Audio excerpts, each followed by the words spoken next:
What's up, guys? Welcome back to another Barfly video. Today, as you can see, we have pulled out all the stops. We have not done a lot of liqueur making on this channel, but we should do more. We did the creme de mure like 3 years ago, and I think that's the last thing we made. So I want to start doing more of these episodes because here's the thing. You can buy stuff commercially, and yes, it is a lot easier to do that. But oftentimes you will get a better result, a more quality product, and it's just fun to just make it on your own. And you'll save money because you'll make things in such volume that you can keep it forever. Today we are going to be making limoncello, which is an Italian liqueur. Technically, limoncello is usually used as an aperitivo, you know, like before the meal, but it's also used as a digestif. But when I was in Venice a couple of years ago, we went to a restaurant almost every single night, which was awesome. And they gave us limoncello sort of on the house to digest our food and have a nice kind of sweet treat at the end of the meal.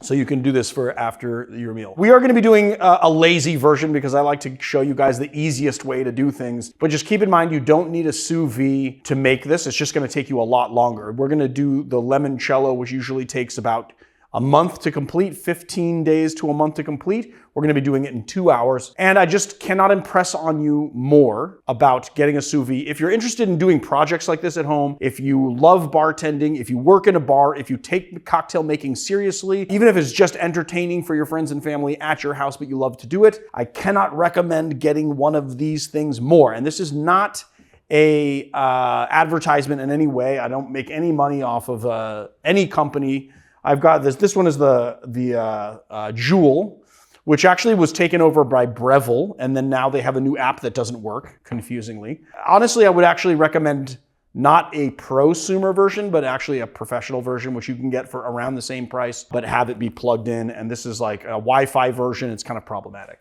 And one with a screen. What's that? And one that has a screen on it, so you don't have to use the app. Oh yes, that's what I'm saying. One that plugs in, and yeah, the ones that plug in. That are not Wi-Fi have a screen on it and you just and buttons and you just set your temp. And honestly, I am going to replace this one very soon. I just have trouble spending that money because it's like we already have one and technically it works, and then I have to justify the expense to Marius, and then Marius is like, we already have one of those. Why are you buying it? And I'm just like, because I want a better one that has a screen that I don't have to log into an app. Like, what if our Wi-Fi goes down? If our Wi-Fi goes down, I can't use it. So keep that in mind. I can link some below on our Amazon shop if you would like. Non-sponsored. I just think everyone should have one of these. You can make tinctures, bitters, everything just a lot faster when using a sous vide. Of course, you're gonna have to be choosy about what you do. You can't do herbs in here because then it gets like a cooked flavor and that's no good. I don't wanna go on a whole tangent about the sous vide. I think we've already, buy an immersion circulator, okay? Literally just a few ingredients. We're gonna use lemons.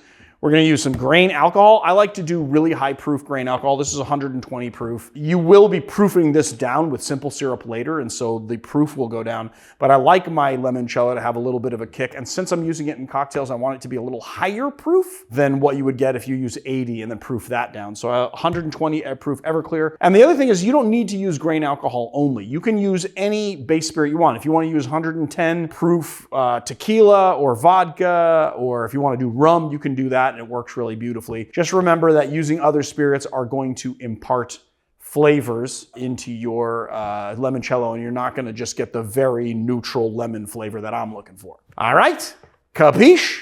Capache. Oh, the other thing is we're going to be using fruit. You want to make sure that you get organic fruit, and not just because I'm a beta that lives in Los Angeles. That's not the only reason, okay? The reason why is because non-organic stuff has a wax coating that you have to scrub off in hot water. If you want to avoid that, the organic stuff doesn't have that wax coating. So you want to give it a nice wash anyway to get rid of any bugs or anything like that are on here. You want around 15 lemons. I think I got 14 here, which is fine. And then the other thing is that you're gonna need a jar. We're gonna need like a ball jar like this. The reason why we need a jar is because I like to use jars inside a sous vide. A lot of people don't like using a sous vide because oftentimes they'll be using a plastic, like a BPA-free bag, and then vacuum sealing that and throwing that into the hot water. But you can bypass that by using a glass jar. Because we're putting a bunch of liquid in here, you wanna make sure that you're not making a mess. So jar it is, all right? So what we're gonna do here is we're just gonna peel, oh, I didn't get the sticker off this guy. I washed it, but didn't get the sticker off. Did you wash it? I wash all my fruit. Every single piece of fruit that comes through here is washed, usually. We're gonna peel it. Here's the thing. Let's talk about lemon peels for a second, okay? So this white part right here is called the pith.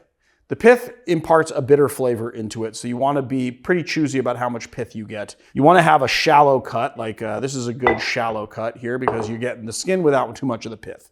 That being said, don't worry if you get a little bit of pith, because a lot of people talk a lot of smack on the pith because it imparts bitterness. But if you're doing like a cut like this where you're limiting that pith, it's nice to get some of those bitter flavors into your liqueur, because I think it provides a more nuanced flavor. You get more nuances in there. You're going to be putting a lot of sugar into this as well, so it's going to kind of balance out some of that sweetness with just a little twinge of kind of like a lemony bitterness to it. So if you get some pith, don't worry about it. A lot of people talk smack on pith.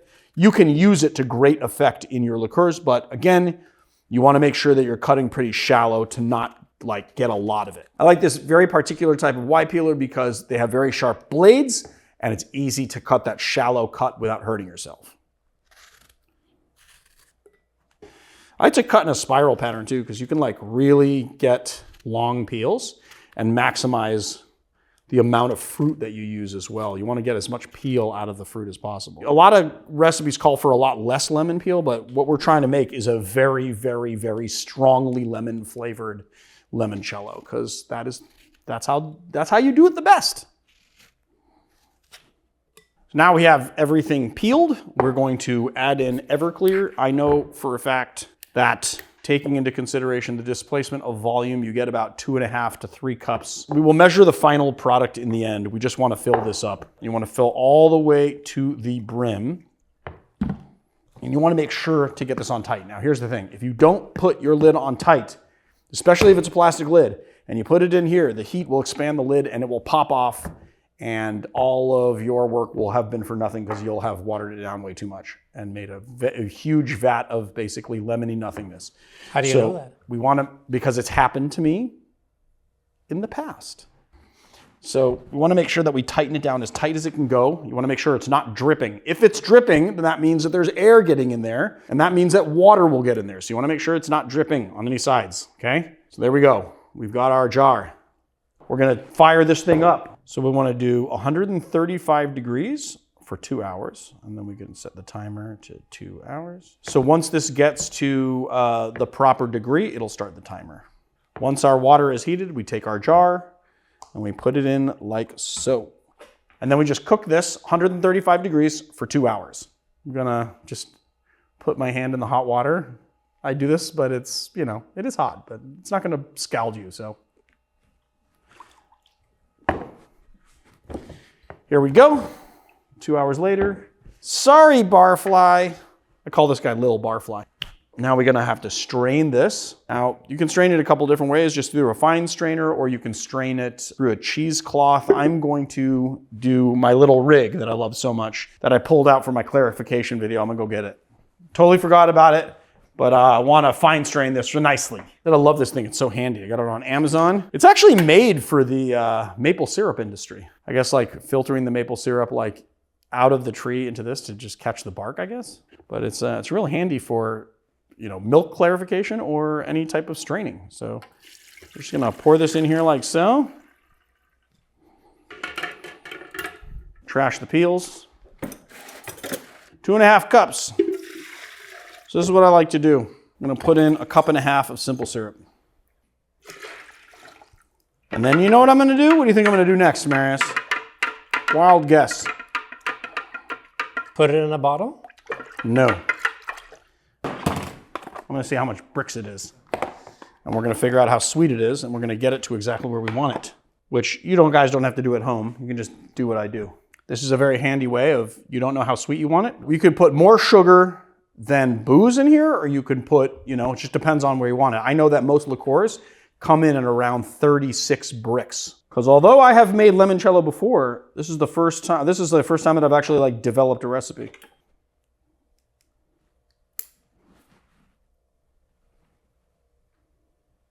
$32 bricks right now.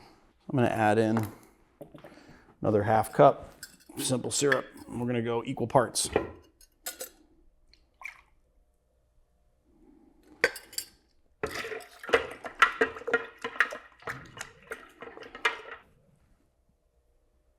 35. That's where, right where we want it. So you can just adjust it to how sweet you'd like it. Oh, you know what we should use? We should use our tasting spoon. That's what this is exactly for, is to take a little dash out. Yeah, love it. Nice and sweet. And then put it in a bottle. This stuff also makes an awesome gift in the holidays. I used to make a bottle of this every year for my mother-in-law, who spent lots of time in Europe and loves limoncello. And when we would go out to dinner, to like family dinners, to a restaurant, she would ask for limoncello at the end of the meal. I started making her own so she could have it at home. Ta-da!